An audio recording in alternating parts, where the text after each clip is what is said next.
Hi class, my name is Nihal Ram. I'm in Math 308 Section BB with TA Zhao, and I'm doing number 6 from the Chapter 6 Conceptual Problems. So the question is, find a 3 by 3 matrix A with eigenvectors V equals 1, 2, 3, V lamp with eigenvalue equals 1, V2 equals 0, negative 1, 1 with eigenvalue 2, and V3 equals 1, 1, 1 with eigenvalue 10. All right, so looking at the book over here, a n by n matrix A is diagonalizable if there exists n by n matrices D and P with D diagonal and P invertible such that A equals PDP to the inverse. Because D is a diagonal matrix expressing A equals PDP inverse, makes it easier to analyze the linear transformations T of x equals AX. Diagonalizing A also shows for more efficient computation of matrix powers A squared, A cubed, etc., which arise in modeling systems that evolve over time. So that's the point of the whole eigenvectors and eigenvalues thing. So with everything that we're given here with the eigenvectors and eigenvalues, we're going to try to get it into this form. A equals PDP inverse. But looking at this, we're going to know that we need an inverse of P. But there are many rules that we have to complete in order to get the inverse. A matrix is invertible if it is a square matrix, which we're going to have because it's a 3 by 3, so that's a square matrix. And a matrix is invertible if a matrix A follows AB equals BA equals IN, B being the inverse. So basically what it's saying is A, the original matrix, times B, which is the inverse, and B times A, both of them in either order, have to equal the identity matrix in the given dimensions, which is 3 by 3. And the identity matrix in the given dimension 3 by 3 is 1, 0, 0, 0, 1, 0, 0, 0, 1. So, like I said, A equals PDP inverse. That's going to be the main part of this problem.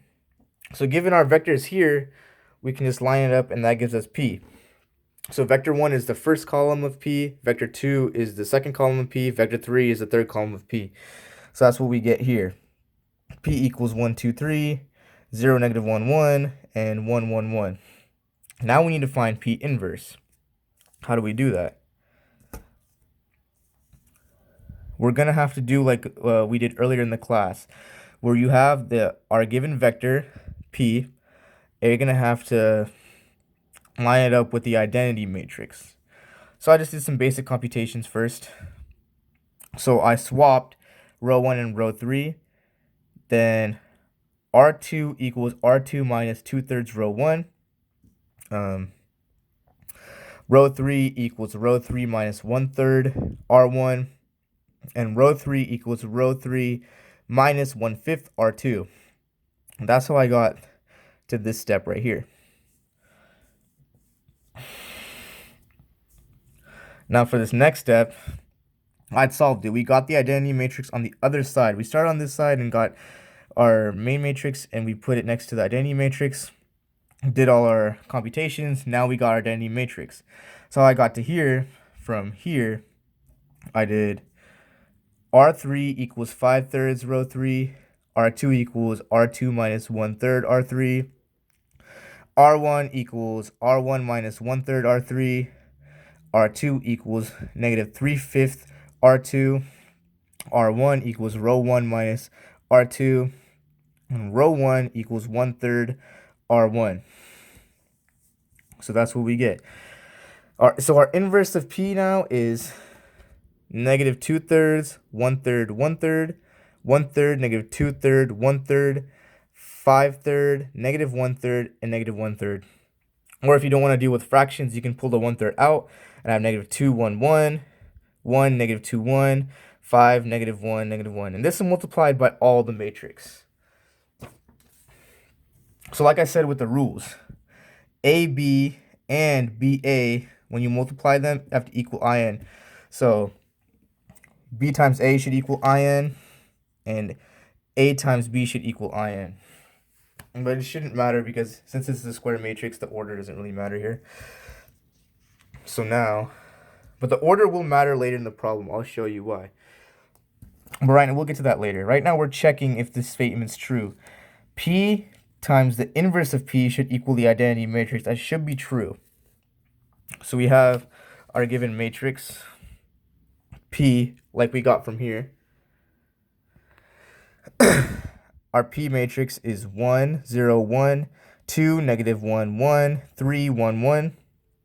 And our inverse matrix is negative 2/3, 1/3, 1/3, 1/3, negative 2/3, 1/3, and negative 5/3, negative 1/3, negative 1/3 right over here. This is the inverse, and this is the original matrix.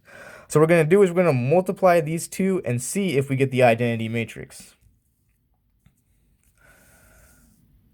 So here are my computations. I use this matrix and this matrix. Like I said, you can pull the 1/3 out if you want and just use all integers, but I just rather would use the fraction just to make it easier to look at.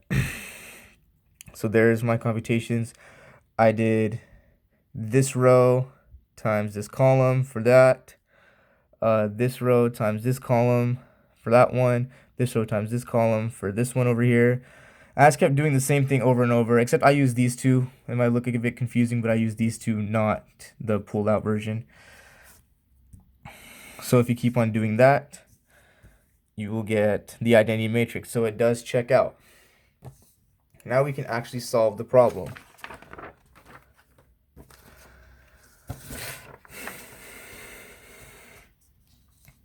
So we have everything that's given.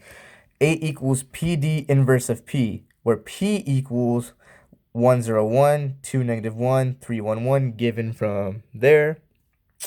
Now with the eigenvalues, you can just substitute them in where the identity matrix would be. So the identity matrix we know for the 3x3 is this over here. It's 1, 0, 0, 0, 1, 1, 0, 0, 1. But instead, you just put the eigenvalues in place of the main points of the identity matrix. So it's 1, 0, 0, 0, 2, 0, 0, 0, 10.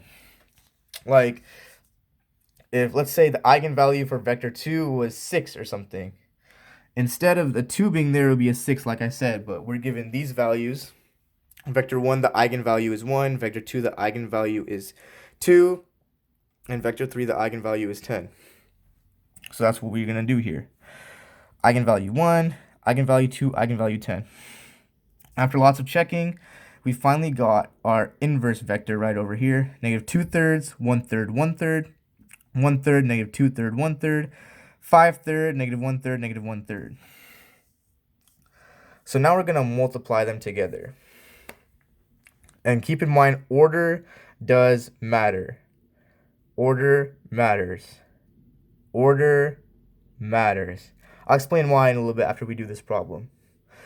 So I decided, when you multiply, I decided just to do P times D first. Just look at these two vectors right here. So that's exactly what we're going to do. So let's find the product of P and D.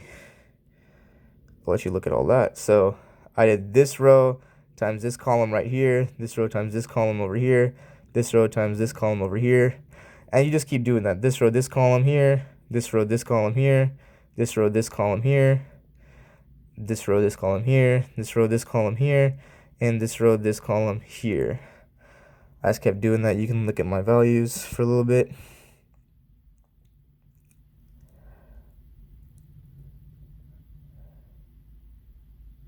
Okay. So now we get the product of P and D, the P and D matrix. We get the product, and now we get a new vector set. We get our new matrix, 1, 0, 10, 2, negative 2, 10, 3, 2, and 10. That's the product of P and D. So the product of P and D, we're not done yet. We still need to multiply the product of P and D times the inverse of P. So that's what we're going to do. This is the vector we just calculated, the product of PD. And this is our inverse that we've had from the other page. This is the inverse of P right here. So again, product of P and D, product of P. We got this side from doing all this. This is that. These two values right here.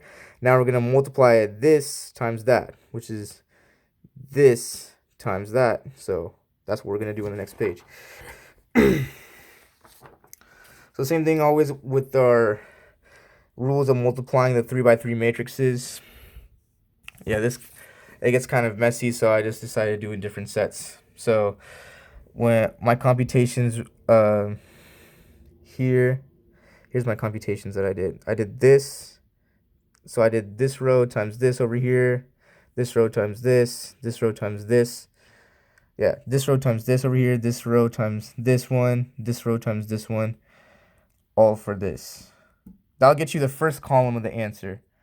So same thing. I just did all the rows times one column at a time. So all these rows times this column was this block. All these rows times the second column, this block. All these rows times the third column was this block. It doesn't matter because it's a square matrix, so you can multiply. So with that, I get the answer as 16, negative 3, 3, negative 3, negative 3, 44 over 3, negative 4 thirds, negative 10 thirds, 46 over 3, negative 11 thirds, negative 5 over 3. But like I said, the order does matter. Because if we're looking at the equation, we know from checking on our other slide or our other paper that P times negative P1 is the inverse matrix, or is the identity matrix. And looking at the equation, P times the inverse of P times D is the matrix we want to find, A. That's what the problem is. Find a 3 by 3 matrix A with eigenvectors, blah, blah, blah. So what I'm thinking is, why can't we multiply the identity matrix times D? Because that's what we'll get. If you do P times negative P, as we found over here, it's just the identity matrix.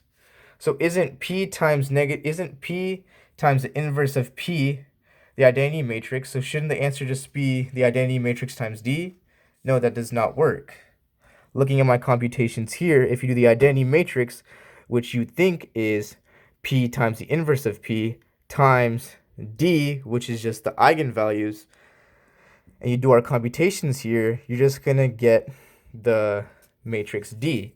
But that is not the answer that we got. This is the correct answer here. Let's check. Looking at my computations. See if you do this row times this column, and you just keep doing that formation, this row times this column, you're going to get the same matrix as D. That's not the answer. This is the answer right here. So find a 3 by 3 matrix A with eigenvectors and all the information that we're given. The 3 by 3 matrix A is equal to 16, negative 3, negative 3, 44 over 3, negative 4 thirds, negative 10 over 3, 46 over 3, negative 11 over 3, and negative 5 over 3. That's the answer to this problem. Thank you.